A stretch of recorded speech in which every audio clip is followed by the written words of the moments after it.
नमस्कार दोस्तों, आपका स्वागत है बुक जर्नी इनसाइडर में, जहां किताबें जिंदगी बदलती हैं। यहां हम आपको किताबों की सिर्फ जानकारी नहीं, उनका अनुभव देते हैं ताकि आप न सिर्फ समझें बल्कि महसूस करें। आज हम शुरू कर रहे हैं द साइकोलॉजी ऑफ मनी, एक ऐसी किताब जो बताती है कि पैसा कमाने से पहले पैसे को समझना क्यों जरूरी है। पहला अध्याय है नो वंस क्रेजी, यानी कोई भी पागल नहीं होता, और यह अध्याय आपके सोचने का तरीका बदल सकता है। चलिए शुरू करते हैं। एक छोटा बच्चा गरीबी में जन्मा, रोज 2 वक्त की रोटी के लिए संघर्ष करता है। उसके पापा दिन रात काम करते हैं, फिर भी कर्ज में डूबे रहते हैं। बचपन में वह बच्चा एक ही बात सीखता है, पैसा कभी भी खत्म हो सकता है, इसलिए बचा कर रखो। अब सोचिए, जब वही बच्चा बड़ा होता है, कमाने लगता है, वो पैसे को खर्च करने से डरता है, इन्वेस्टमेंट से डरता है, रिस्क से डरता है। वो हमेशा यही सोचता है, अगर कल सब कुछ चला गया तो क्या वो पागल है? नहीं, वो उस डर के साथ बड़ा हुआ है जिसने उसकी सोच को आकार दिया। अब दूसरी तरफ एक और बच्चा है, अमीर परिवार में जन्मा। उसके लिए पैसा एक टूल है, खेलने का, बढ़ाने का, दुनिया में एक्सप्लोर करने का। वो बड़ा होता है तो कॉन्फिडेंटली पैसे इन्वेस्ट करता है, शेयर मार्केट में, क्रिप्टो में, नए आइडियाज में। वो कहता है रिस्क लेना जरूरी है, तभी बड़ा फायदा होगा। क्या वो लापरवाह है या इरिस्पॉन्सिबल? नहीं, वो रिस्क को लग्जरी की तरह देखता है क्योंकि उसने कभी कड़वी तंगी देखी ही नहीं। अब जरा रुकिए, सोचिए, जब ये दोनों आपस में मिलते हैं और एक दूसरे के फाइनेंशियल डिसीजंस पर बात करते हैं, तो क्या एक दूसरे को समझ पाएंगे? एक कहेगा तू पैसे उड़ा रहा है, दूसरा कहेगा तू जिंदगी जी ही नहीं रहा। और यहीं से शुरू होता है जजमेंट। ये तो पागल है, इसकी सोच तो बेवकूफों जैसी है। लेकिन मॉर्गन हाउसल कहते हैं नो वन इज क्रेजी। हम बस अलग अलग दुनिया में पले बढ़े हैं। हर एक इंसान की मनी माइंडसेट उसके पर्सनल हिस्ट्री पर बनी होती है। अब ऑथर एक बड़ा सवाल उठाते हैं, अगर दुनिया के हर इंसान के पास अलग अनुभव हैं, तो क्या हम सभी एक जैसे फाइनेंशियल डिसीजंस ले सकते हैं? बिल्कुल नहीं।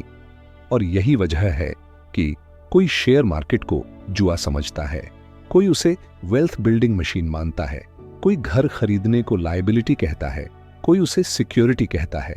सच ये है कि हर कोई अपने एक्सपीरियंस से सोचता है, अपने डर से जीता है और अपने विश्वास से फैसला करता है। मॉर्गन एक पावरफुल एग्जाम्पल देते हैं। 1930 में जिसने ग्रेट डिप्रेशन देखा था, वो इंसान जिंदगी भर कैश से चिपका रहेगा, और 2009 के बाद जिसने सिर्फ बाजार को चढ़ते देखा, वो अग्रेसिवली इन्वेस्ट करेगा। तो क्या दोनों गलत हैं? नहीं, दोनों का सच अलग है, और यही फाइनेंशियल दुनिया की सबसे बड़ी सच्चाई है। Truth is personal, logic is relative, and no one's crazy. अब ये जानना जरूरी है कि हम दूसरों को क्यों जज करते हैं, क्योंकि हम मानते हैं कि हमारा नजरिया ही सही है। हम भूल जाते हैं कि सामने वाला भी अपनी लाइफ के किसी चैप्टर से बोल रहा है जो हमने पढ़ा ही नहीं। इसलिए मॉर्गन हाउसल बार बार कहते हैं, पैसा समझदारी से नहीं, साइकोलॉजी से चलता है। तो आज का सबसे बड़ा टेकअवे क्या है? जब भी आप किसी को फाइनेंशियली जज करें, उसके खर्च, उसकी सेविंग्स, उसके इन्वेस्टमेंट्स को देखकर, तो एक पल को रुकें और खुद से पूछें, क्या मैंने उसकी जिंदगी जी है? क्या मैंने उसकी कहानी जानी है? शायद नहीं। तो फिर हम कैसे मान लें कि उसकी सोच गलत है? यही है चैप्टर 1 का सार। पैसे को लेकर हर किसी की सोच अलग होती है और सबकी सोच वैलिड होती है। हमारे फैसले हमारे पास्ट एक्सपीरियंसेस, फियर और होप्स से बनते हैं।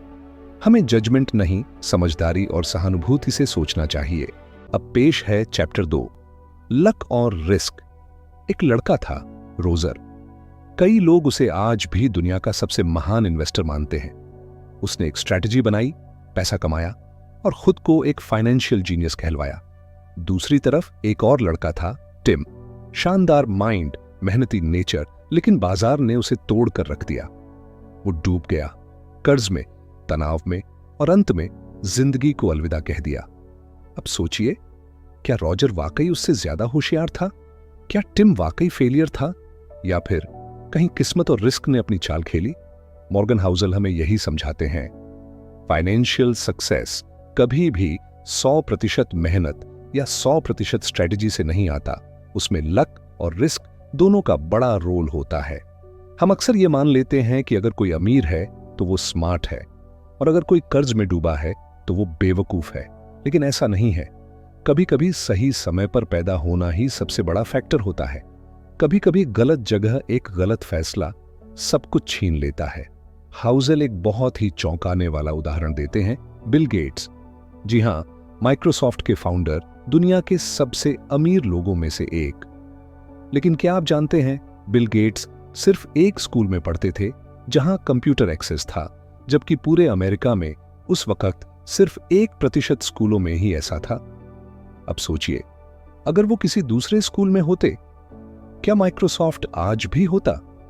बिल गेट्स बहुत मेहनती थे, कोई शक नहीं, लेकिन उन्हें एक रेयर मौका मिला और उन्होंने उसे पकड़ लिया। अब यहीं पर एक और बच्चा था, केंट एवंस, बिल गेट्स का बेस्ट फ्रेंड, उतना ही होशियार। लेकिन एक दिन एक एक्सीडेंट में उसकी मौत हो गई। क्या केंट की गलती थी? नहीं, वो किस्मत थी।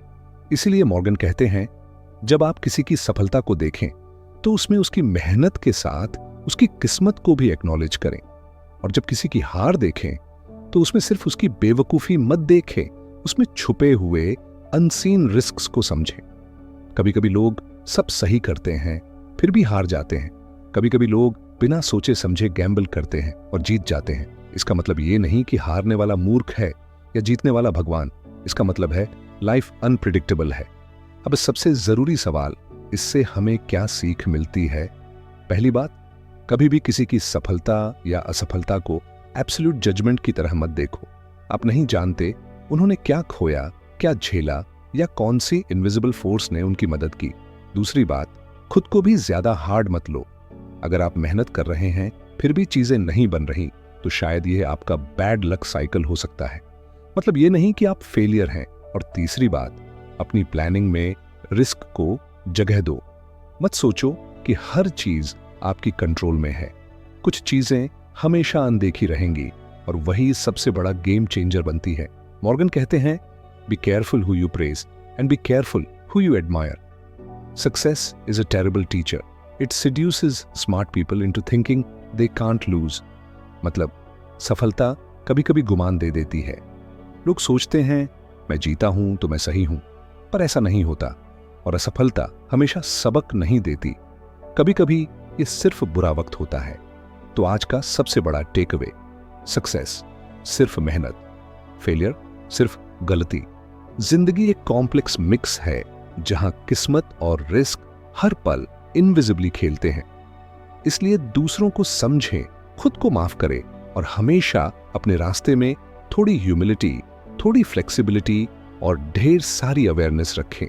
अब पेश है चैप्टर 3, नेवर इनफ, कभी भी काफी नहीं होता।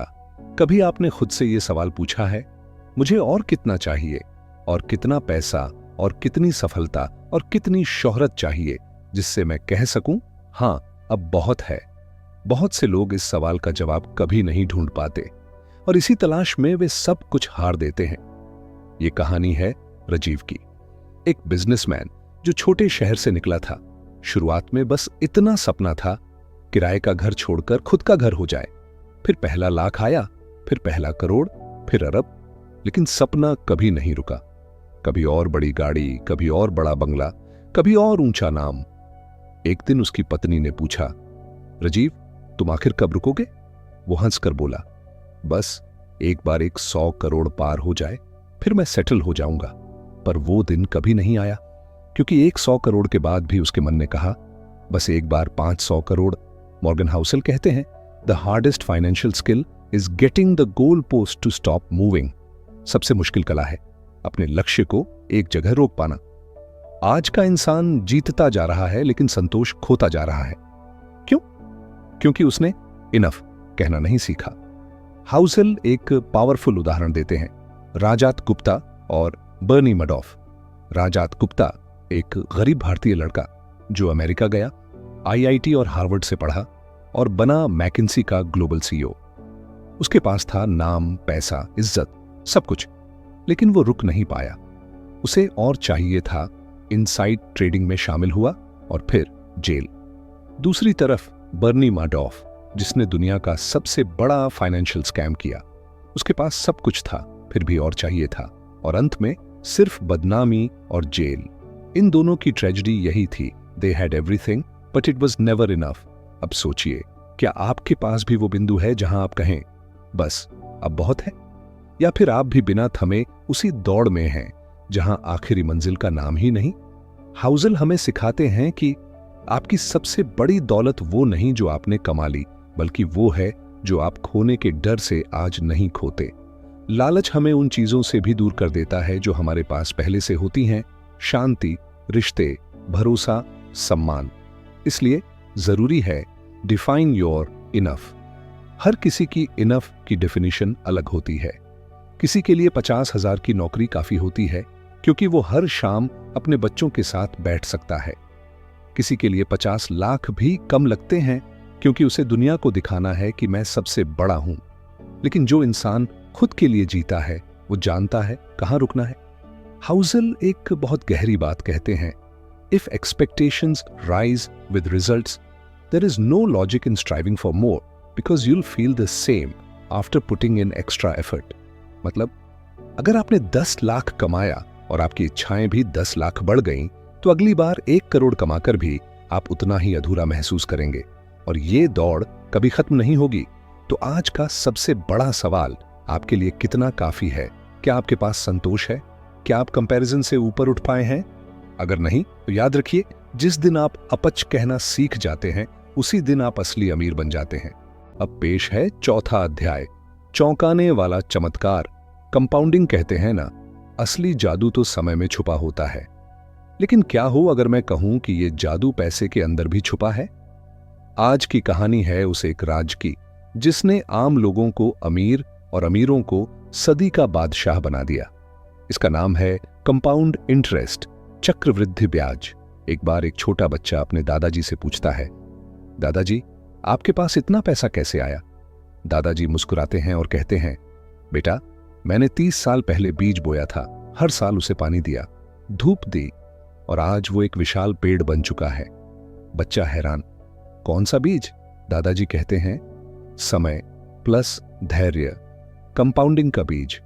मॉर्गन हाउज़ल कहते हैं, the most powerful tool in finance is not intelligence, it's patience. आप कितना तेज भागते हैं वो जरूरी नहीं, आप कितने समय तक टिके रहते हैं वही आपको अमीर बनाता है। अब सुनिए एक चौंकाने वाली सच्चाई। वॉरेन बफेट, दुनिया के सबसे अमीर निवेशकों में से एक। क्या आप जानते हैं कि उन्होंने अपना ज्यादातर पैसा 60 की उम्र के बाद बनाया? जी हां, वॉरेन बफेट की नेटवर्थ 80 अरब डॉलर के आसपास है। लेकिन अगर उन्होंने निवेश 30 साल की उम्र में बंद कर दिया होता तो उनकी संपत्ति बस कुछ करोड़ों तक सिमट जाती। मतलब वॉरेन बफेट की असली ताकत उनकी समझ नहीं, उनकी सहनशीलता थी। कल्पना कीजिए, अगर आप हर महीने 5,000 रुपये निवेश करते हैं 10% सालाना रिटर्न के साथ, 30 साल बाद आपके पास होगा 1 करोड़ रुपए से। लेकिन अगर आपने वो निवेश 5 साल पहले ही छोड़ दिया तो फाइनल अमाउंट होगा 50 लाख रुपए से भी कम। यही है कंपाउंडिंग का चमत्कार। शुरू जल्दी करो और रुको लंबा। लेकिन दिक्कत क्या है? दिक्कत यह है कि इंसान को धीमी कमाई पसंद नहीं है, उसे चाहिए तुरंत, अब फटाफट रिजल्ट। इसीलिए लोग जल्दी अमीर बनने के चक्कर में क्रिप्टो ट्रेडिंग स्कीम्स में पैसा लगाते हैं और फिर पैसा नहीं पछतावा कमाते हैं। मॉर्गन हाउज़ल हमें सिखाते हैं, good investing is not necessarily about making good decisions, it's about consistently not screwing up. मतलब अगर आप बस गलती करने से बच जाएं और समय के साथ टिके रहें तो आप अमीर बन जाएंगे। एक और गहरा सवाल, आप कंपाउंडिंग को समझते हैं लेकिन क्या उस पर भरोसा करते हैं? क्या आप खुद को 10 साल का समय दे सकते हैं? हर महीने थोड़ा थोड़ा इन्वेस्ट करने का धैर्य रख सकते हैं? क्या आप 30% की उम्मीद छोड़कर 10% की कंसिस्टेंसी को चुन सकते हैं? अगर हां, तो आप सिर्फ पैसे ही नहीं बना रहे, अपनी आजादी भी बना रहे हैं।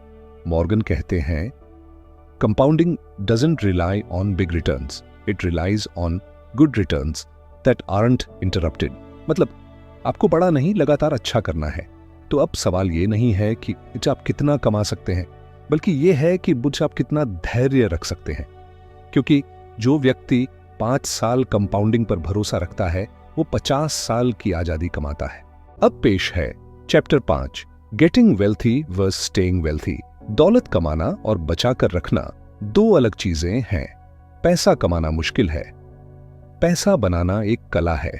हां, ये बातें सही हैं, लेकिन मॉर्गन हाउसेल कहते हैं getting money is one thing, keeping it is another. पैसा कमाने के लिए चाहिए साहस, लेकिन पैसा बचाने के लिए चाहिए समझ, डर और विनम्रता। और यही कहानी है आज के इस अध्याय की। इमेजिन कीजिए, एक लड़का है अमान, 28 साल का, टेक कंपनी में काम करता है। क्रिप्टो, स्टॉक्स और स्टार्टअप से कुछ ही सालों में उसने 2 करोड़ कमा लिए। हर कोई कहता है वाओ क्या कमाई की है, लेकिन 5 साल बाद वही लोग कहते हैं अरे अमन तो फिर से नौकरी कर रहा है, वो सब पैसा कहां गया? क्योंकि पैसा कमाना एक फेज था, लेकिन उसे बनाए रखना एक माइंडसेट है। मॉर्गन बताते हैं दौलत कमाने में बोल्डनेस चाहिए। आपको रिस्क लेना पड़ता है, नया सोचना पड़ता है, मौके पर दांव लगाना पड़ता है। लेकिन दौलत बचाए रखने में चाहिए परनोया, सावधानी, डिसिप्लिन, अनुशासन और सबसे जरूरी विनम्रता। एक उदाहरण लीजिए, एक इंसान ने बिटकॉइन में 10 लाख रुपए लगाए। 3 साल में वो 1 करोड़ रुपए बन गया। अब वो सोचता है मैं तो जीनियस हूं, अब हर दांव सही होगा। उसने पूरा पैसा एक नए रिस्की स्टार्टअप में लगा दिया और कुछ महीनों में सब कुछ खत्म। क्यों? क्योंकि वो वेल्थी बनने की स्ट्रैटेजी को ही वेल्थी रहने की स्ट्रैटेजी समझ बैठा। हाउसेल कहते हैं more than wanting big returns you should want to be financially unbreakable. मतलब बड़ा मुनाफा चाहिए से ज्यादा जरूरी है मैं कभी टूटूं नहीं, ये सोच। अब सोचिए, किसी ने 5 साल में 5 करोड़ बना लिए, लेकिन फिर वो सब हार गया। वो सक्सेसफुल कहलाएगा या फूलिश? अब दूसरी तरफ कोई है जिसने 25 साल तक धीरे धीरे कमाया, हर कदम पर बचत की, रिस्क को मैनेज किया और 3 करोड़ की दौलत बना ली। वो शायद हेडलाइंस में ना आए, लेकिन वो जिंदगी भर सुरक्षित रहेगा। हाउसेल बताते हैं कि पैसा बचाने का एक मूल मंत्र है सर्वाइवल मेंटलिटी। आप हर समय जीतने के लिए नहीं खेलते, आप हारने से बचने के लिए खेलते हैं। आप रिच बनने की बजाय ब्रोक ना होने पर फोकस करते हैं। इसका मतलब क्या है प्रैक्टिकली? वेट, इमरजेंसी फंड रखिए, कम से कम 6 महीने की जरूरत का पैसा। 2, अपने लाइफस्टाइल को धीरे धीरे बढ़ाइए, अचानक नहीं। 3, रिस्क को डाइवर्सिफाई कीजिए, एक ही जगह सब न लगाइए। 4, और सबसे जरूरी, हर बार खुद से पूछिए अगर सब कुछ उल्टा हो गया तो? एक कहावत है, रिच बनने के लिए दिमाग चाहिए, लेकिन रिच रहने के लिए कैरेक्टर चाहिए। पैसा एक बर्फ की तरह है, अगर आपने सही टेम्परेचर नहीं रखा तो वो पिघल जाएगा। और सही टेम्परेचर है संतुलन, धैर्य और समझ। अब पेश है चैप्टर 6, टेल्स यू विन। कभी कभी जीत सिर्फ आखिरी में होती है। कल्पना कीजिए आपने 100 बार कोशिश की, 90 बार नाकाम हुए, 10 बार थोड़ा बहुत चला और फिर आखिरी बार आपने जैकपॉट मार दिया। अब दुनिया कहती है तुम तो जीनियस हो, लेकिन वो नहीं देखती कि सफलता की पूरी कहानी कुछ टेल्स पर टिकी होती है। मॉर्गन हाउसेल इस अध्याय में बताते हैं कि कुछ रेयर और असामान्य चीजें ही असली फर्क डालती हैं। मतलब जैसे कोई इन्वेस्टर 100 कंपनियों में पैसा लगाता है, उसमें से 95 फेल हो जाती हैं, लेकिन 5 कंपनियां इतनी सफल होती हैं कि वो पूरे पोर्टफोलियो को आसमान पर पहुंचा देती हैं। इसे कहते हैं tails, the power of outliers. अब सुनिए एक सच्ची कहानी। अमेजन, फेसबुक, गूगल, इन तीनों कंपनियों ने हजारों इन्वेस्टर को करोड़पति बना दिया। लेकिन क्या आप जानते हैं 90% स्टार्टअप फेल हो जाते हैं। फिर भी इन्वेस्टर इन रिस्की जगहों पर पैसा क्यों लगाते हैं? क्योंकि अगर 10 में से एक भी चला तो वो एक जीत सब हार को धो डालती है। टेल्स जीतते हैं। हाउसेल कहते हैं you can be wrong half the time and still make a Fortune.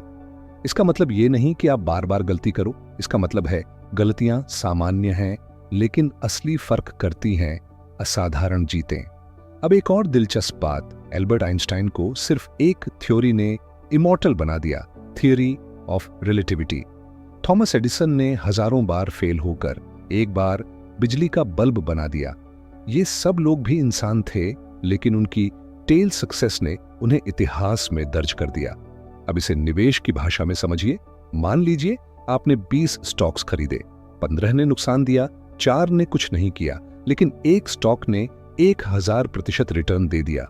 अब सोचिए, क्या बाकी की हार मायने रखती है? नहीं, क्योंकि वो एक टेल ने आपको गेम जितवा दिया। मॉर्गन इस अध्याय में एक बात बहुत जोर से समझाते हैं, सक्सेस रैंडम नहीं है, लेकिन कॉन्सेंट्रेटेड होती है। दुनिया की ज्यादातर बड़ी चीजें कुछ गिने चुने फैसलों से होती हैं, इसलिए जरूरी है कि आप फेलियर्स से डरे नहीं, गेम में बने रहें और हर बार इंप्रूव करते रहें, क्योंकि हो सकता है अगला कदम ही आपका विनिंग टेल हो। हाउसेल का एक बेहद जरूरी quote, anything that is huge, profitable, famous और influential is the result of a tail event, an outlier. मतलब जो भी बड़ा है, असरदार है, अमीर है, वो सब एक रेयर मोमेंट से बना है।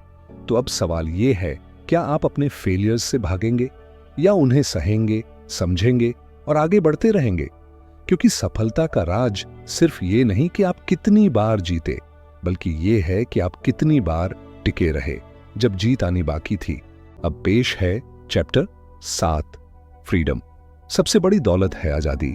क्या आपने कभी सुबह उठते ही मन किया हो कि आज ऑफिस नहीं जाना है, आज सिर्फ अपने मन का करना है, और फिर आपको लगा, काश मेरे पास इतनी आजादी होती।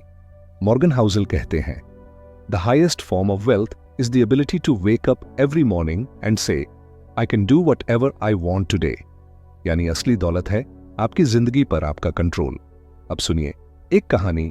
राहुल एक MNC में हाई पेइंग जॉब करता है, सैलरी 3 लाख महीना, हर चीज है, कार, फ्लैट, ब्रांडेड कपड़े, लेकिन हर सोमवार सुबह वो उदास होता है।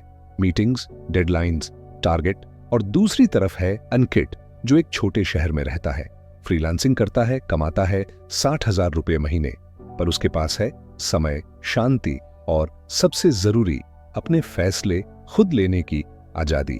अब सोचिए कौन ज्यादा अमीर है? हाउसेल कहते हैं, पैसे की सबसे बड़ी अंतर्निहित मूल्य है इसकी क्षमता कि आपको अपने समय का नियंत्रण दे। पैसा अगर आपके समय को आजाद नहीं करता तो वो सिर्फ नंबर है, दौलत नहीं। अब इसे रोजमर्रा की जिंदगी में समझते हैं। आपको किसी से बात नहीं करनी, लेकिन मजबूरी में करना पड़ रहा है। आप बीमार हैं लेकिन छुट्टी नहीं ले सकते। आप बच्चों को समय देना चाहते हैं लेकिन टाइम नहीं। ये सब चीजें तब होती हैं जब आपके पास पैसा है पर स्वतंत्रता नहीं। फ्रीडम का मतलब सिर्फ पैसे से छुटकारा नहीं, बल्कि उस दबाव से छुटकारा है जो आपको आपकी मर्जी से जीने नहीं देता। और यही है असली अमीरी। अब बात करते हैं प्रैक्टिकल विजडम की। क्या आप भी आजादी पाना चाहते हैं? तो ये कीजिए। 1, कम खर्च में जीने की आदत डालिए। जितना कम आपका खर्च उतना जल्दी आजादी। 2, इमरजेंसी फंड बनाइए ताकि आप मजबूरी में गलत फैसले न लें। 3, मल्टीपल इनकम सोर्सेज तैयार कीजिए ताकि किसी एक नौकरी पर निर्भर न रहें। 4, अपने टाइम की कीमत समझिए, हर मिनट बिकाऊ नहीं होना चाहिए। मॉर्गन एक पावरफुल एग्जाम्पल देते हैं। हार्वर्ड या स्टैनफोर्ड से MBA करके कई लोग करोड़ों कमाते हैं, लेकिन फिर भी वो जॉब छोड़ नहीं सकते, क्योंकि उनकी लाइफस्टाइल इतनी महंगी हो चुकी है कि अब उन्हें काम करना जरूरी है, पसंद नहीं। अब दूसरी तरफ कोई है जिसने लाइफस्टाइल सिंपल रखा, थोड़ा पैसा कमाया, लेकिन मनचाहा काम कर रहा है, वो आजाद है। और यही है असली अमीरी। याद रखिए, freedom is the only thing people are actually looking for when they say they want to be rich. लोग पैसे के पीछे नहीं, पैसे से मिलने वाली स्वतंत्रता के पीछे भागते हैं। तो अगली बार जब आप पैसा कमाएं तो खुद से पूछिए, क्या ये पैसा मुझे आजाद बना रहा है या और ज्यादा जंजीरों में बांध रहा है? क्योंकि असली गेम है आपकी मर्जी से जीने की ताकत। अब पेश है chapter 8, man in the car, paradox, दिखावे का धोखा। एक शानदार लग्जरी कार सड़क पर गुजरती है। लोग उसे देखकर कहते हैं, वाह क्या गाड़ी है। लेकिन क्या आपने गौर किया, कोई भी ये नहीं कहता, वाह क्या इंसान है जिसने ये गाड़ी खरीदी है। मॉर्गन हाउसेल इसी को कहते हैं the man in the car paradox. हम सोचते हैं कि महंगी चीजें खरीदकर लोग हमें एडमायर करेंगे, पर सच ये है लोग हमारी चीजों को एडमायर करते हैं, हमें नहीं। जब आप किसी को BMW या ऑडी में देखते हैं तो आपके मन में ये आता है, काश मेरे पास भी ऐसी गाड़ी होती, ना कि मैं उस इंसान जैसा बनना चाहता हूं। अब सुनिए एक कहानी। एक बार रोहान ने 50 लाख रुपए लाख की गाड़ी ली। सोचा लोग इंप्रेस होंगे। सोशल मीडिया पर फोटो डाली, कुछ लाइक्स मिले, पर हफ्ते भर बाद सब भूल गए। अब EMI बाकी थी, टेंशन बाकी थी और शो ऑफ का असर खत्म। रईसी दिखाने की कोशिश में वो खुद गरीब हो गया। मॉर्गन कहते हैं, people tend to want wealth to signal to others that they should be liked and admired, but in reality those other people often bypass the person entirely. हम दिखावे के लिए दौलत इकट्ठा करते हैं, सोचते हैं कि लोग हमें पसंद करेंगे, पर असल में लोग आपको नहीं, आपके पास जो चीजें हैं उन्हें पसंद करते हैं। इसलिए जरूरी सवाल यह है, आप पैसे से क्या खरीदना चाहते हैं, चीजें या इज्जत? क्योंकि इज्जत पैसे से नहीं, व्यवहार से मिलती है, मूल्यों से मिलती है। अब सोचिए, किसी ने सादा कपड़े पहने हैं, सस्ती बाइक चलाता है, पर हर किसी की मदद करता है, सबका सम्मान करता है। अब बताइए, क्या आप उसे एडमायर नहीं करेंगे? यही है असली प्रभाव, जो चीजों से नहीं इंसानियत से बनता है। मॉर्गन कहते हैं, humility, kindness and empathy will bring you more respect than any car ever will. यानी इंसान की कीमत उसके वाहन से नहीं, उसके व्यवहार से होती है। तो अगली बार जब आप कुछ महंगा खरीदने का सोचें, खुद से पूछिए, क्या मैं ये चीज खुद के लिए खरीद रहा हूं या दूसरों को इंप्रेस करने के लिए? क्योंकि याद रखिए, दूसरे लोग आपकी चीजों से खुद के सपने देखते हैं, आपकी पहचान नहीं। अब पेश है चैप्टर 9। दौलत वो है जो दिखती नहीं है। एक महंगे रेस्टोरेंट में एक इंसान बैठा है। उसने पहना है ब्रांडेड सूट, पास में खड़ी है एक चमचमाती BMW और टेबल पर सबसे महंगी वाइन की बोतल। लोग देखते हैं और सोचते हैं, क्या अमीर आदमी है? लेकिन मॉर्गन हाउसेल कहते हैं, शायद उसने अपनी सारी कमाई इस दिखावे में ही उड़ा दी हो। और जो सच में अमीर हैं वो दिखते नहीं हैं। Wealth is what you don't see. दौलत वो है जो आपने खर्च नहीं की, वो पैसा जो आपके बैंक अकाउंट में है, वो इन्वेस्टमेंट जो कंपाउंड हो रही है, वो फ्रीडम जो आपने बचा कर रखी है। अब सुनिए एक कहानी। रावी और मोहित बचपन के दोस्त हैं। रावी सोशल मीडिया पर हमेशा लग्जरी दिखाता है, महंगी घड़ियां, महंगे हॉलिडेज, बड़ी बड़ी पार्टीज, जबकि मोहित सादगी से जीता है, सामान्य कपड़े पहनता है, किराए के घर में रहता है, लेकिन हर महीने थोड़ा थोड़ा निवेश करता है। 10 साल बाद रावी कर्ज में डूबा हुआ है, नौकरी पर निर्भर है, और मोहित के पास है घर, पासिव इनकम और फाइनेंशियल फ्रीडम। क्यों? क्योंकि रावी ने जो कमाया वो दिखाया और मोहित ने जो कमाया वो बचाया। हाउसेल कहते हैं, spending money to show people how much money you have is the fastest way to have less money. यानी अगर आप पैसे का प्रदर्शन करते रहेंगे तो वो जल्द ही खत्म हो जाएगा। अब सोचिए, आप जब किसी को नई कार में देखते हैं, आप उसकी कमाई नहीं देख रहे, बल्कि उसकी खर्च देख रहे हैं। जो चीज दिख रही है वो बचत नहीं, खर्च है। और असली दौलत कभी भी चमकती नहीं, वो अंदर छुपी होती है। हाउसेल एक शानदार उदाहरण देते हैं। अगर कोई इंसान 1 करोड़ रुपए कमाता है और 90 लाख रुपए खर्च कर देता है, उसके पास 10 लाख रुपए की दौलत है। और अगर कोई 30 लाख रुपए कमाता है और सिर्फ 10 लाख रुपए खर्च करता है, उसके पास 20 लाख रुपए की दौलत है। अब बताइए, कौन ज्यादा अमीर है? प्रैक्टिकल लर्निंग 1, दौलत दिखाने की चीज नहीं, रखने की चीज है। अगर आप दिखाने लगते हैं तो वो दौलत नहीं बचती। 2, वेल्थ ठीक इनकम ईगो, जितना ज्यादा दिखावा उतना कम बचत। 3, जो चीजें नजर नहीं आती, जैसे पेशेंस, डिसिप्लिन और स्मार्ट डिसीजंस, वही सबसे बड़ी दौलत बनती है। तो अगली बार जब आप कुछ महंगा खरीदने का सोचें तो खुद से पूछिए, क्या ये मेरी दौलत को बढ़ाएगा या कम करेगा? क्या ये मेरे भविष्य को सुरक्षित बनाएगा या खतरे में डालेगा?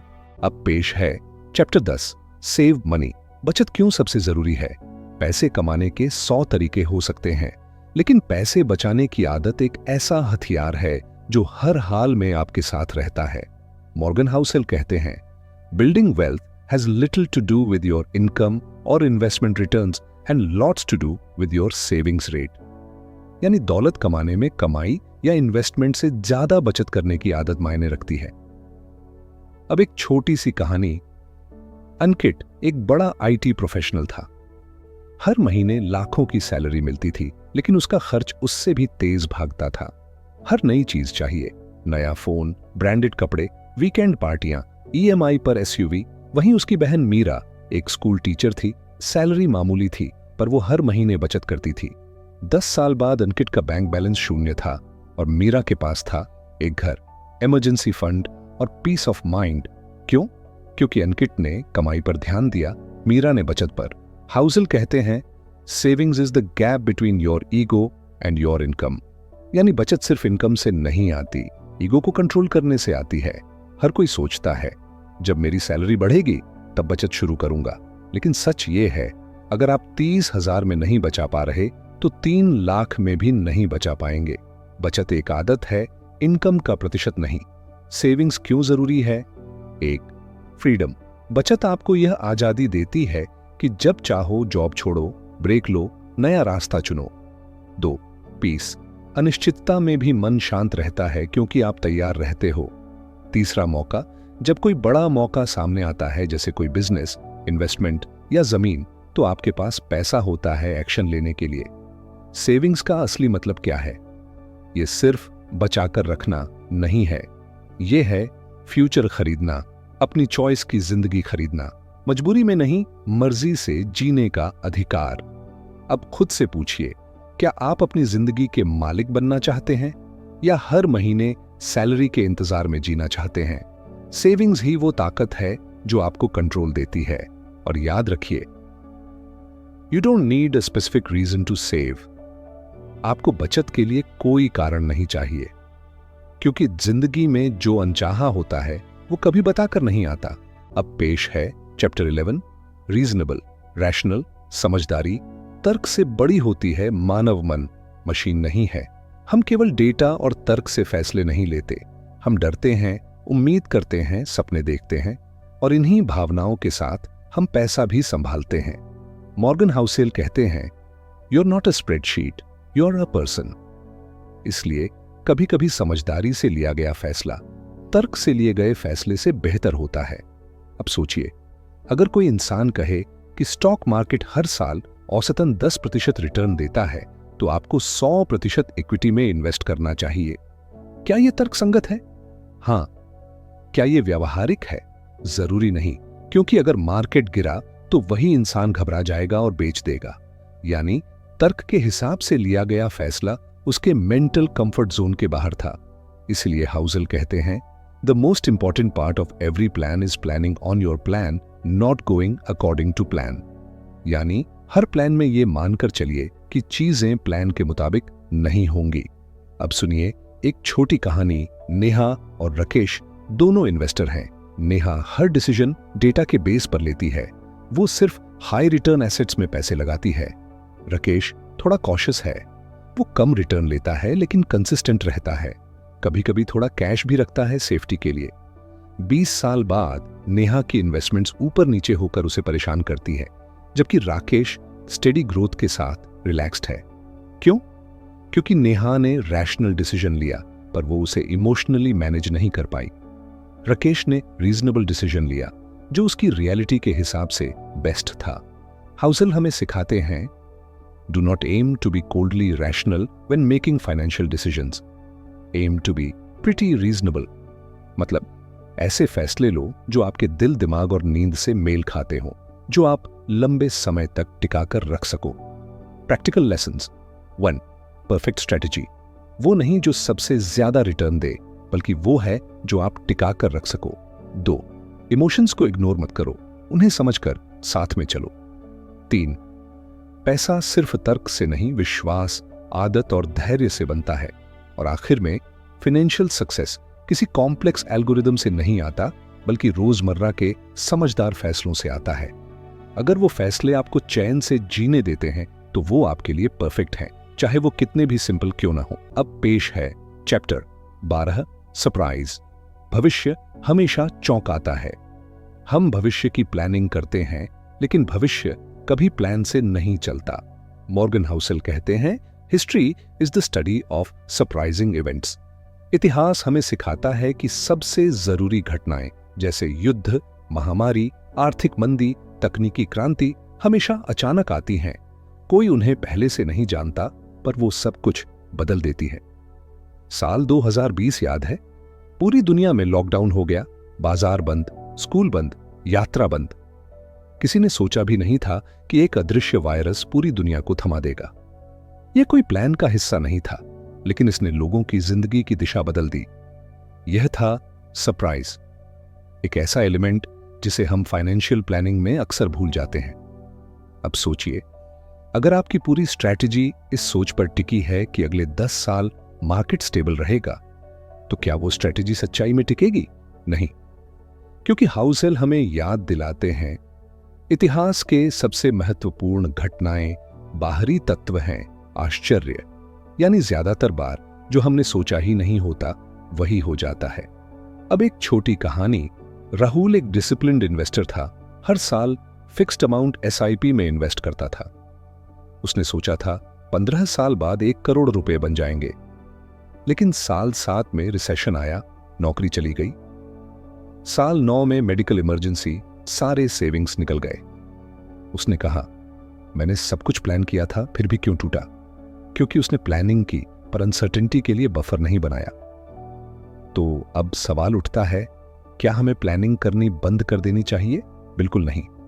हाउसेल कहते हैं, एक योजना हो, लेकिन योजना पर योजना के अनुसार नहीं जाने की योजना हो। मतलब प्लान बनाइए, पर उसे फ्लेक्सिबल रखिए। प्लान B, C और D भी साथ रखिए। Practical lessons. 1, इमरजेंसी फंड बनाइए, आपकी लाइफ की पहली फाइनेंशियल सिक्योरिटी लाइन।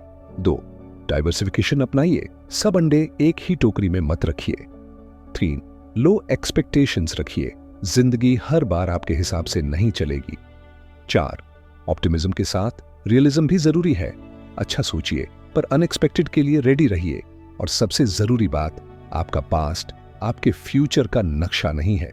जो कल नहीं हुआ वो कल हो सकता है। इसलिए अपने पैसे को ऐसे संभालिए जैसे आप जंगल में चल रहे हों, खूबसूरत लेकिन अनप्रिडिक्टेबल रास्तों के बीच। अब पेश है चैप्टर 13, रूम फॉर एरर। गलती की गुंजाइश क्यों जरूरी है? क्या आपने कभी कोई ऐसा सफर किया है जिसमें आपने एक्स्ट्रा पानी, खाना या फ्यूल कैरी किया हो, सिर्फ इन केस के लिए? तो आपने अननोइंगली रूम फॉर एरर की फिलॉसफी अपनाई। मॉर्गन हाउसेल कहते हैं, प्रत्येक योजना का सबसे महत्वपूर्ण हिस्सा योजना पर योजना के अनुसार नहीं जाने की योजना है। यानी हर अच्छे फाइनेंशियल प्लान में एक बफर होना चाहिए, एक मार्जिन, एक गलती की गुंजाइश। अब सोचिए, अगर कोई कहे मैं 1 करोड़ कमाकर रिटायर हो जाऊंगा, पर अगर मार्केट गिर गया या किसी साल इनकम नहीं आई, तो क्या यह प्लान बचेगा? नहीं। क्यों? क्योंकि उसमें रूम फॉर एरर नहीं था। वो प्लान बिल्कुल टाइट रोप की तरह था, एक भी गलत कदम और सीधा नीचे गिरना।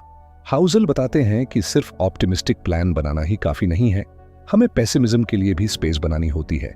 इसलिए सक्सेसफुल लोग conservative in strategy, aggressive in patience होते हैं। अब एक कहानी सुनिए। अंजलि एक डिसिप्लिन्ड इन्वेस्टर थी। उसने हर महीने 20,000 रुपये इन्वेस्ट करना शुरू किया। उसने कैलकुलेट किया था कि वो 15 साल में 75 लाख बना लेगी। लेकिन 6 साल बाद रिसेशन आया, जॉब गई, इनकम रुकी, इन्वेस्टमेंट बंद हो गई। अंजलि टूट गई क्योंकि उसकी प्लानिंग टाइट थी, कोई सेफ्टी कुशन नहीं था। अब दूसरी तरफ देखिए, रोहित ने भी SIP किया, लेकिन साथ में एक इमरजेंसी फंड भी बनाया और थोड़ी कैश होल्डिंग भी रखी। जब रिसेशन आया तो उसने SIP कंटिन्यू रखी क्योंकि उसका रूम फॉर एरर स्ट्रांग था। आज रोहित की वेल्थ अंजलि से कहीं आगे है क्योंकि उसने रियल लाइफ को प्लान में जोड़ा था। तो सीख क्या है? Margin of safety is the difference between what you expect to happen and what can happen. 1, अगर आप 10% रिटर्न एक्सपेक्ट करते हैं तो 6% के लिए तैयार रहिए। 2, अगर आप 1 करोड़ रुपए का गोल रखते हैं तो 1 करोड़ 12 लाख रुपए की प्लानिंग कीजिए। 3, अगर आप 12 महीने की इनकम पर सर्वाइव कर सकते हैं तो 18 महीने की बफर रखिए। यही है room for error. Practical takeaways. 1, emergency fund बनाएं, कम से कम 6 से 12 महीने की खर्च की राशि। 2. एक्सपेक्ट लोअर, सेव मोर, हमेशा कंजर्वेटिव असम्पशंस पर प्लान करें। 3. डाइवर्सिफाई करें ताकि एक गलती पूरे सिस्टम को ना गिरा दे। 4. सिर्फ प्लान ए नहीं, प्लान बी और सी भी तैयार रखें। और अंत में मॉर्गन हाउसेल कहते हैं, आप आधे समय गलत हो सकते हैं और फिर भी एक किला बना सकते हैं। अगर आपके प्लान में गलती की जगह है तो आप बार बार गिरकर भी उठ सकते हैं। सफलता परफेक्ट प्लानिंग से नहीं बल्कि इम्परफेक्ट लेकिन लचीले प्लानिंग से मिलती है। अब पेश है चैप्टर 14। आप बदलेंगे, इसलिए आपकी योजना भी बदलनी चाहिए। जब हम 20 की उम्र में सोचते हैं कि 40 की उम्र में क्या चाहिए, तो क्या वो सोच सच निकलती है? बहुत बार नहीं। क्यों? क्योंकि हम बदल जाते हैं। हमारी पसंद, हमारी जरूरतें, हमारे सपने सब वक्त के साथ इवॉल्व होते हैं। मॉर्गन हाउसेल कहते हैं, long term planning is harder than it seems because people's goals and desires change over time. अब एक सवाल सोचिए, क्या आप आज वही इंसान हैं जो 10 साल पहले थे? शायद नहीं। आपके विचार, रिश्ते, करियर, यहां तक कि आपकी खुशी की परिभाषा भी बदल चुकी होगी। तो फिर अगर आपकी पर्सनैलिटी और प्रायोरिटीज बदलती हैं, तो क्या आपकी फाइनेंशियल प्लानिंग वही रहनी चाहिए? बिल्कुल नहीं। हाउसेल बताते हैं कि लोग अक्सर लॉन्ग टर्म कमिटमेंट्स करते समय ये भूल जाते हैं कि मैं बदल जाऊंगा। जैसे 22 की उम्र में कहते हैं, मैं एंटरप्रेन्योर बनूंगा। 28 की उम्र में मुझे स्टेबल नौकरी चाहिए। 35 की उम्र में मैं बच्चों के लिए सिक्योरिटी चाहता हूं। ये सब बदलाव हैं और ये बदलाव नॉर्मल है। एक कहानी सुनिए। विक्रम ने 25 की उम्र में सोचा, मैं 45 तक 5 करोड़ रुपए बनाऊंगा और रिटायर हो जाऊंगा। वो अग्रेसिव इन्वेस्टिंग करता रहा, हाई रिस्क वाले एसेट्स में। पर 34 की उम्र में उसकी प्रायोरिटीज बदल गईं। अब उसे फैमिली चाहिए थी, रिस्क कम चाहिए था, पीस चाहिए था। लेकिन उसका प्लान अभी भी पुराना ही था। प्रॉब्लम, वो खुद बदल गया था पर उसकी फाइनेंशियल स्ट्रेटजी नहीं बदली थी। तो सीख क्या है? Avoid the illusion that your past decisions must dictate your future plans. मतलब आपने जो 5 साल पहले डिसाइड किया था वो आज भी जरूरी हो, ऐसा जरूरी नहीं। Flexibility, intelligence. Practical takeaways. 1. Revisit your financial plan. हर 1 से 2 साल में करें। जैसे आप हेल्थ चेकअप करते हैं वैसे ही मनी चेकअप करें। 2. फ्यूचर को ओपन एंडेड समझिए। अपने गोल्स को ऐसे सेट करें कि उनमें बदलाव की जगह हो। 3. रिग्रेट को गिल्ट मत बनने दीजिए। अगर आपने पहले कोई गलत फाइनेंशियल डिसीजन लिया तो उसे आज सुधारिए, खुद को माफ करिए। 4. Life is dynamic, so your money strategy must be to.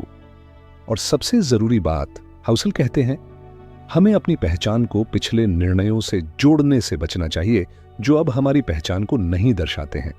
यानी अपने पुराने वर्जन से बंधे मत रहिए, आज के वर्जन के लिए नए रास्ते चुनिए। अब पेश है चैप्टर 15, नथिंग्स फ्री। हर चीज की कोई ना कोई कीमत होती है। क्या आपने कभी सुना है there is no such thing as a free lunch? इसका मतलब ये नहीं कि आपको हर चीज के पैसे देने होंगे, बल्कि इसका मतलब है हर चीज की कोई ना कोई कीमत जरूर होती है। मॉर्गन हाउसेल कहते हैं, everything has a price but not all prices appear on labels. आप शेयर मार्केट में पैसा बनाना चाहते हैं तो आपको उसकी प्राइस चुकानी होगी, वॉलेटिलिटी की, पेशेंस की, अनसर्टेनिटी की। आप एंटरप्रेन्योर बनना चाहते हैं तो उसकी प्राइस है risk, mental stress, sleepless nights. अब एक रियल लाइफ एग्जाम्पल सोचिए। राहुल ने 2016 में शेयर खरीदे। उस वक्त मार्केट गिर रहा था, सब डरे हुए थे। उसने 5 लाख रुपए इन्वेस्ट किए। 2 साल तक उसका पोर्टफोलियो गिरता रहा। फ्रेंड्स ने मजाक उड़ाया, पेरेंट्स ने डराया, पर राहुल रुका रहा। 2021 में वही 5 लाख रुपए बन गए 18 लाख रुपए। अब सब बोलते हैं कितनी स्मार्ट इन्वेस्टमेंट थी, पर क्या वो फ्री में मिला? नहीं, उसने डर, असुरक्षा और सोशल प्रेशर की कीमत चुकाई थी। हाउसेल इस कॉस्ट को कहते हैं द फी ऑफ सक्सेस। जैसे जिम की फीस होती है वैसे ही वेल्थ की भी फीस होती है। प्रॉब्लम यह है कि लोग उस फी को फाइन समझते हैं। फाइन तब होता है जब आप गलती करते हैं, फी तब होती है जब आप ग्रोथ चाहते हैं। इमेजिन कीजिए, आप थीम पार्क जाते हैं, टिकट 1000 रुपए की है। आप जानते हैं कि ये प्राइस है, इसलिए आप हैप्पीली पे करते हैं। अब सोचिए, मार्केट गिरता है और आप पैनिक कर जाते हैं। क्यों? क्योंकि आपने सोचा कि मार्केट हमेशा ऊपर जाएगा। आपने उसकी प्राइस मानी ही नहीं। सीख क्या है? Most of us want the reward but not the price that comes with it. हम चाहते हैं हाई रिटर्न्स लेकिन रिस्क नहीं। हम चाहते हैं अर्ली रिटायरमेंट लेकिन सैक्रिफाइस नहीं। हम चाहते हैं फाइनेंशियल फ्रीडम लेकिन डिसिप्लिन नहीं। ऐसा नहीं चलता। Practical takeaways. 1. हर फाइनेंशियल गोल की इमोशनल कीमत होती है, उसे पहचानिए और मेंटली एक्सेप्ट कीजिए। 2. पेशेंस को कॉस्ट नहीं, इन्वेस्टमेंट मानिए। मार्केट में लंबा रुकना सबसे बड़ा रिटर्न है। 3. फियर को टॉलरेट करना सीखिए। डर को भागने का रीजन नहीं, टिकने का टेस्ट समझिए। 4. जब दूसरों को पैनिक करते देखें, याद रखिए कि आप प्राइस पे कर रहे हैं, फाइन नहीं। और अंत में मॉर्गन हाउसेल कहते हैं, सफलता उन्हें लगती है जैसे कि मुफ्त लंच है जिन्हें पता नहीं है कि क्या कीमत चुकाई गई थी इसके लिए। तो जब आप किसी सक्सेसफुल इन्वेस्टर, बिजनेसमैन या क्रिएटर को देखें, सोचिए कि उसने क्या प्राइस चुकाई होगी, कितनी बार गिरा होगा, हारा होगा और फिर भी टिका होगा। क्योंकि सच्ची वेल्थ कभी फ्री नहीं होती, वो हमेशा कुछ ना कुछ मांगती है। अब पेश है अध्याय 16, तुम और मैं, हम सब पैसे को अलग नजरों से क्यों देखते हैं। क्या आपने कभी किसी को कहते सुना है, अरे ये तो बेवकूफी है, कोई इतना जोखिम क्यों लेता है? या फिर, भाई इतना सुरक्षित खेलकर क्या मिलेगा, विकास कैसे करोगे? तो सवाल यह है, एक ही निवेश का निर्णय एक को बेवकूफी क्यों लगता है और दूसरे को एक अवसर? मॉर्गन हाउसेल इस अध्याय में इसी सोच के अंतर को उजागर करते हैं। असल में हर इंसान का पैसे को देखने का नजरिया अलग होता है। क्यों? क्योंकि हर किसी का पिछला अनुभव, पालन पोषण, संघर्ष और एक्सपोजर अलग होता है।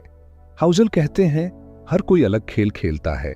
जो तुम्हें पागलपन लगता है वो किसी और के लिए बिल्कुल सही हो सकता है। उदाहरण लीजिए, एक इंसान जिसने 2008 की आर्थिक मंदी में अपनी नौकरी खो दी, वो शायद आज भी शेयर बाजार से डरता हो। दूसरा इंसान जिसने 2020 के बाद क्रिप्टो से लाखों कमाए, वो जोखिम लेने में आत्मविश्वास महसूस करता है। दोनों का रास्ता अलग है, सोच अलग है, खेल अलग है। अब अगर ये दोनों एक ही सलाह मानेंगे तो परिणाम अलग ही होंगे। एक कहानी सुनिए। रवि और अर्जुन दो दोस्त हैं। रवि ने बचपन में देखा कि उसके पापा की नौकरी चली गई थी, घर में आर्थिक तंगी थी, ईएमआई चुकाना मुश्किल हो गया था। जब रवि बड़ा हुआ तो उसने कहा, मुझे बस सुरक्षित निवेश चाहिए, एफडी, पीपीएफ, कुछ भी जिसमें जोखिम न हो। दूसरी ओर अर्जुन का परिवार बिजनेस करता था। उसे बचपन से जोखिम उठाने और विकास की सोच सिखाई गई। वो कहता है, ज्यादा जोखिम, ज्यादा इनाम। अब सोचिए, अगर अर्जुन रवि से कहे, तू डरपोक है, तू कभी तरक्की नहीं कर सकता, या रवि बोले, तू पागल है, सब कुछ डुबा देगा, तो क्या यह सही है? नहीं, क्योंकि दोनों की मनी गेम अलग है। हाउसेल कहते हैं, पैसे को लेकर आपके व्यक्तिगत अनुभव दुनिया की सच्चाई का शायद एक अरबवां हिस्सा हो, लेकिन ये 8% तय करते हैं कि आप पैसे के बारे में कैसे सोचते हैं। मतलब आपका सीमित अनुभव ही आपकी सोच का तरीका बन जाता है। इसलिए कोई सोने में निवेश करता है, कोई रियल एस्टेट में, कोई सिर्फ बचत करता है और कोई पूरी तरह स्टॉक ट्रेडिंग में लगा होता है। हर किसी के पास अपने डर होते हैं, अपने विश्वास होते हैं और अपने लक्ष्य होते हैं। व्यवहारिक बातें। 1. दूसरों के वित्तीय निर्णयों को जज मत कीजिए, हो सकता है वे अलग संदर्भ में खेल रहे हों। 2. सलाह लेते समय अपनी सच्चाई को जरूर ध्यान में रखें। कॉपी पेस्ट से पैसा नहीं बनता, सोच से बनता है। 3. वित्तीय साक्षरता का मतलब है खुद को समझना और दूसरों को भी समझने देना। 4. अपनी मनी गेम को परिभाषित कीजिए और उसी के अनुसार रणनीति बनाइए।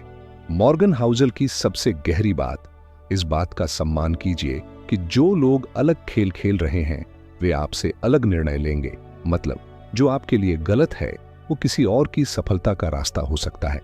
इसलिए सही और गलत से ज्यादा जरूरी है समझ और सहानुभूति। अब पेश है अध्याय 17, नकारात्मकता का आकर्षण क्यों ज्यादा होता है। एक सवाल सोचिए, अगर आपको ये 2 हेडलाइंस दिखें, 1, सेंसेक्स ने सभी समय का रिकॉर्ड तोड़ दिया, बाजार में बूम हो रही है। 2, recession warning, massive crash expected. आपका ध्यान किस पर जाएगा? दूसरे पर, है ना? क्योंकि इंसान का दिमाग नकारात्मकता की ओर जल्दी खींचता है। मॉर्गन हाउसेल कहते हैं, pessimism sounds smart, optimism sounds naive. यानी जब कोई कहता है कि सब कुछ बर्बाद होने वाला है तो हमें लगता है कि वो ज्यादा इंटेलिजेंट है, और जब कोई कहता है कि सब ठीक हो जाएगा तो लगता है कि वो बस उम्मीदों में जी रहा है। लेकिन ऐसा क्यों होता है? हाउसेल बताते हैं, इंसान की साइकोलॉजी एवोल्यूशन से बनी है। हमारे पूर्वजों को सरवाइव करने के लिए डेंजर को जल्दी पहचानना पड़ता था। अगर जंगल में हल्की सी आवाज आई और उन्होंने उसे नजरअंदाज किया तो वो किसी शेर का शिकार बन सकते थे। इसलिए हमारे दिमाग में आज भी डेंजर पर जल्दी रिएक्ट करने की आदत है। एक कहानी सुनिए। नेहा और रोहित दोनों इन्वेस्टिंग सीख रहे थे। नेहा ने एक आर्टिकल पढ़ा, मार्केट में crash due to global tensions. वो डर गई, सारे पैसे निकाल लिए। रोहित ने भी वही खबर पढ़ी, लेकिन वो बोला, मार्केट ने पहले भी कई क्रैशेस झेले हैं, मैं टिक कर रहूंगा। 6 महीने बाद मार्केट रिकवर हो गया। रोहित का पैसा बढ़ा और नेहा रिग्रेट करने लगी। क्यों? क्योंकि डर ने उसकी समझ पर हावी हो गया था। हाउसेल कहते हैं, pessimism isn't just more common, it also sounds smarter. क्योंकि जब हम डर की बात करते हैं हम ज्यादा अटेंशन अट्रैक्ट करते हैं। इसलिए न्यूज चैनल्स, आर्टिकल्स और एक्सपर्ट्स ज्यादातर टाइम नेगेटिव प्रिडिक्शंस करते हैं, क्योंकि बैड न्यूज सेल्स। लेकिन हकीकत क्या है? दुनिया ने 2 विश्व युद्ध देखे, 2008 का फाइनेंशियल मेल्टडाउन, 2020 की महामारी, फिर भी इकोनॉमी रिकवर हुई, कंपनीज ग्रो हुई और लोग अमीर बने। मतलब होप जिंदा रहती है और ग्रोथ होती रहती है। Practical takeaways: 1. पैनिक करने से बचिए, डरने से बेहतर है समझना। 2. बैड न्यूज को हमेशा फैक्ट नहीं, एक पर्सपेक्टिव समझिए। 3. लॉन्ग टर्म में दुनिया आगे बढ़ती है, ये इतिहास है, सिर्फ उम्मीद नहीं। 4. ऑप्टिमिज्म को कमजोर मत समझिए, वो फ्यूचर की प्लानिंग की नींव है। हाउसेल की सबसे गहरी बात, progress happens too slowly to notice but setbacks happen too quickly to ignore. मतलब अच्छी चीजें धीरे धीरे बनती हैं और बुरी चीजें एकदम से घटती हैं। इसलिए हम नेगेटिविटी को ज्यादा महत्व देते हैं, पर सच्चा इन्वेस्टर वो है जो डर में भी विश्वास बनाए रखे। अब पेश है chapter 18, when you'll believe anything. जब हम बिना वजह यकीन कर लेते हैं। क्या आपने कभी किसी से सुना है, बिटकॉइन से करोड़पति बना, तू भी इन्वेस्ट कर? या उसने पैसे डबलिंग स्कीम में डाले थे, 2 हफ्ते में डबल हो गए? और फिर बिना पूरे तथ्यों के हम भी उन बातों को सच मान लेते हैं। क्यों? मॉर्गन हाउसेल कहते हैं, the more you want something to be true, the more likely you are to believe a story that overestimates its odds of being true. यानी जिस चीज की हमें सबसे ज्यादा उम्मीद होती है, हम उसी पर सबसे जल्दी भरोसा कर बैठते हैं, चाहे वो सच्ची हो या नहीं। चलिए एक कहानी से समझते हैं। एक युवक था, विक्रम। उसकी नौकरी गई थी, सेविंग्स कम थी और उसे जल्दी पैसे की जरूरत थी। एक दिन उसने YouTube पर एक वीडियो देखा, ये ट्रिक आपको एक रात में अमीर बना देगा। विक्रम को उम्मीद की एक किरण दिखी। उसने पैसा लगा दिया बिना जांचे परखे। कुछ दिन बाद वो स्कीम गायब हो गई। क्यों? क्योंकि उसने उम्मीद की वजह से बिना सोचे यकीन कर लिया। हाउसेल बताते हैं, हम इंसान कहानियों के भूखे हैं। अगर कोई हमें कहे कि इंडेक्स फंड में लंबे समय तक निवेश करो, धैर्य रखो, तो वो हमें बोरिंग लगता है। लेकिन कोई कहे इस हिडन स्ट्रैटेजी से लोग रातों रात अमीर बन रहे हैं, तो हम इंस्टेंटली ध्यान देते हैं, क्योंकि हमारा दिमाग ड्रामा और शॉर्टकट चाहता है। इस इल्यूजन को कहते हैं नैरेटिव फैलेसी, जहां हम एक कंपेलिंग स्टोरी को सच मान लेते हैं, चाहे उसके पीछे डेटा हो या नहीं। जैसे कोई एक बार स्टॉक से 1 लाख रुपये कमा लेता है और कहता है कि ये फॉर्मूला गारंटीड है, लेकिन हम उसके 10 लॉसेस को नजरअंदाज कर देते हैं। हमारे दिमाग को बस वो एक शाइनी कहानी दिखती है। Practical takeaways: 1.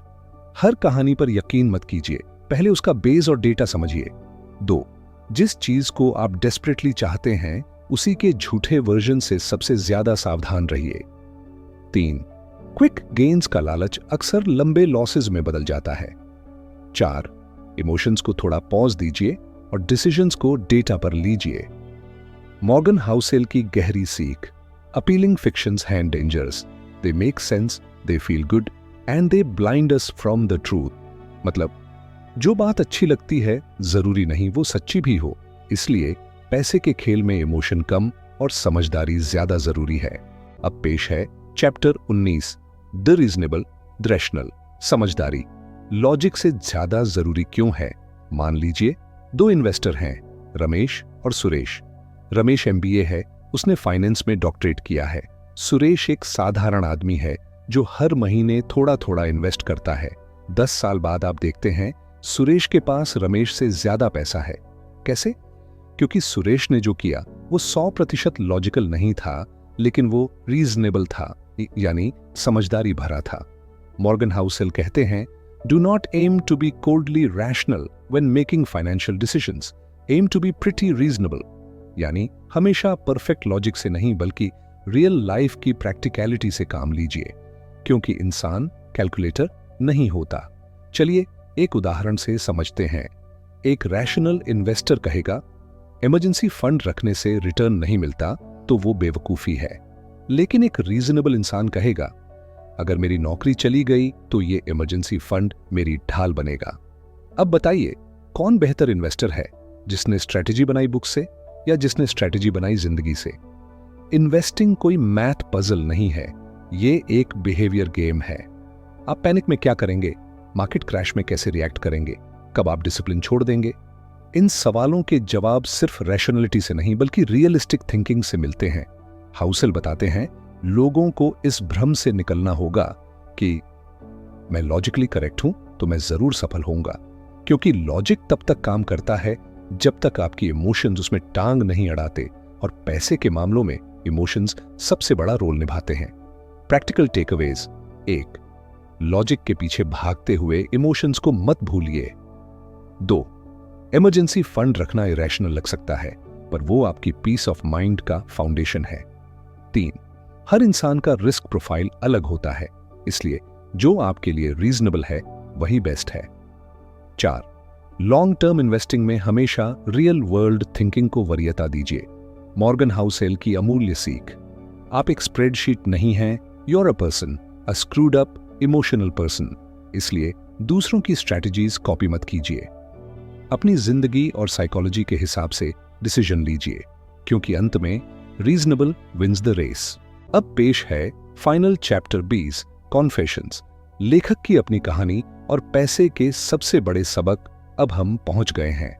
The psychology of money के आखिरी अध्याय पर, जहां लेखक मॉर्गन हाउसेल खुद से बात करते हैं, उनकी जिंदगी के वो पल, उनके वो डिसीजंस जिनसे हमें पता चलता है पैसे का खेल सिर्फ नंबर्स और फॉर्मूलाज नहीं बल्कि इमोशंस, गलतियां और इंसानियत भी है। मॉर्गन की जिंदगी में भी उतार चढ़ाव आए, उन्होंने भी इंपल्सिव डिसीजंस लिए, ऐसे जो उन्हें भारी पड़े। एक बार उन्होंने एक इन्वेस्टमेंट किया जो पूरी तरह फेल हो गया। उस समय लगा जैसे जिंदगी में सब खत्म हो गया हो, पर वही एक्सपीरियंस था जिसने उन्हें सिखाया, पैसा केवल कमाने या बचाने का नाम नहीं बल्कि अपनी प्रायोरिटीज समझने का नाम है। वो बताते हैं, पैसा हमें कंट्रोल देता है, अपने समय पर, अपनी चॉइसेस पर, अपने सपनों पर, लेकिन सबसे बड़ी बात यह है कि अक्सर हम पैसे के पीछे इतना भागते हैं कि असली फ्रीडम खो देते हैं। मॉर्गन ने स्वीकार किया कि उनके लिए वेल्थ का मतलब कभी सिर्फ बड़ी इनकम नहीं था, वो वेल्थ का मतलब समझते थे जिंदगी में शांति और कंट्रोल। इसलिए वो कहते हैं, true wealth is the ability to wake up every day and say I can do whatever I want today. एक और बात जो मॉर्गन ने साझा की, पैसे से जुड़ी हमारी साइकोलॉजी अक्सर हमसे ही लड़ती है। हम इंपल्सिव होते हैं, ग्रीड में आ जाते हैं या डर के कारण सही डिसीजंस नहीं ले पाते। उन्होंने बताया, the hardest financial skill is patience and the ability to stick with your plan even when it's tough. Morgan के अपने कन्फेशंस हमें याद दिलाते हैं कि गलतियां होंगी, हर किसी से होती हैं, पर असली जीत है उनसे सीखना, खुद को बेहतर बनाना और लगातार आगे बढ़ना। तो दोस्तों, ये आखिरी मैसेज है, पैसे को अपने जीवन का उद्देश्य मत बनाइए। पैसा एक टूल है जो आपको जिंदगी में कंट्रोल, फ्रीडम और खुशी दे सकता है। और हाँ, ये जर्नी आसान नहीं होती, लेकिन सही माइंडसेट के साथ आप खुद की जिंदगी के मालिक बन सकते हैं। और इस तरह हमने साथ में पूरी यात्रा तय की। मॉर्गन हाउसल की शानदार किताब द साइकोलॉजी ऑफ मनी के 20 अध्यायों के जरिए। हर अध्याय ने हमें कुछ नया सिखाया। कभी धैर्य का महत्व, कभी लालच की गहराई, कभी पैसा कमाने से ज्यादा उसे समझने की कला। आज की दुनिया में जहां हर कोई दौड़ रहा है ज्यादा कमाने के लिए, ज्यादा दिखाने के लिए, वहीं ये किताब हमें याद दिलाती है कि पैसा तब सबसे ज्यादा कीमती बनता है जब वो आपको आजादी देता है। इस सफर में आपने सीखा कि फाइनेंशियल सफलता सिर्फ नंबर गेम नहीं है, बल्कि हमारी आदतें, हमारा सोचने का तरीका और हमारी लॉन्ग टर्म सोच ही हमें अमीर बनाती है। अगर ये आवाज, ये शब्द, ये कहानियां आपके दिल को छू गई हों, तो एक वादा करें खुद से, पैसे को साधन बनाएं, जीवन का लक्ष्य नहीं। और अगली बार जब आप कोई फाइनेंशियल निर्णय लें, तो सिर्फ दिमाग नहीं, दिल और अनुभव भी साथ रखें। बुक जर्नी इनसाइडर की इस सुनहरी यात्रा में हमारे साथ जुड़ने के लिए धन्यवाद। अगर आपने यहां तक सुना है तो आप सिर्फ श्रोता नहीं, एक सच्चे विद्यार्थी हैं। आपका समय, आपकी सोच और आपकी जागरूकता, ये हैं असली पूंजी। मिलते हैं अगली किताब, अगली कहानी और अगली प्रेरणा के साथ। तब तक के लिए खुद पर विश्वास रखिए, सीखते रहिए और जीते रहिए अपनी best life. Book journey insider, जहां किताबें बोलती हैं।